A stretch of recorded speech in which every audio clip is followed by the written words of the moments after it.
ప్రస్తుతం ప్రభాస్ లైనప్ ఎంత పెద్దగా ఉందో మనకు తెలిసింది. ఈ లిస్టులో కల్కి 2 కూడా ఉంది. బ్లాక్ బస్టర్ హిట్ మూవీ కోసం ఈగర్గా వెయిట్ చేస్తున్నారు అభిమానులు. దర్శకుడు నాగ్ అశ్విన్ ప్రస్తుతం స్క్రిప్ట్ పనిలో ఉన్నాడు. ఈ ఏడాదిలోనే ఈ సినిమా షూటింగ్కు ప్లాన్ చేస్తున్నారు. ఇప్పటికే ఈ సినిమాలో కీల్ రోల్ ప్లే చేసిన కమల్ హాసన్, దీపికా పదుకునే, అమితాబ్ బచ్చన్ డేట్స్ ఇచ్చేశారు. కానీ ప్రభాస్ డేట్స్ ఇంకా కన్ఫర్మ్ అవ్వలేదు. ఎందుకంటే రాజా సాహెబ్, ఫౌజీ, స్పిరిట్ పూర్తి చేసిన తర్వాత కల్కి 2 షూటింగ్లో పాల్గొంటాడు డార్లింగ్. అయితే తాజాగా కల్కి 2 నుంచి సాలిడ్ అప్డేట్ ఇచ్చారు మూవీ మేకర్స్. ఈ సినిమా నిర్మాణ పనులు అన్నీ కూడా దగ్గరుండి చూసుకుంటున్న స్వప్న దత్ ప్రియాంక్ మాట్లాడుతూ కల్కి 28980తో పాటు సీక్వెల్కు సంబంధించి కొంత షూటింగ్ పూర్తి చేశాం. పార్ట్ 2కు సంబంధించి 35% షూటింగ్ జరిగింది.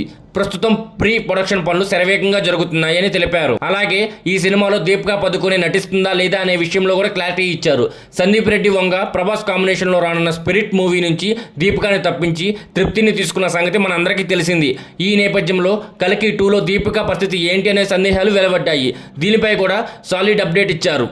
దీపికాపై వస్తున్న రూమర్స్ను కొట్టిపడేశారు. ఆమె పార్ట్ 2లో ఉంటుందని కన్ఫర్మ్ చేశారు. కానీ షూటింగ్ ఎప్పుడనేది క్లారిటీ ఇవ్వలేదు. మరోసారి నాగ్ ఎలాంటి సస్పెన్షన్ క్రియేట్ చేస్తాడో మనందరం చూడాలి. దీనిపై మీరేమనుకుంటున్నారో కింద కామెంట్స్ రూపంలో చేయండి.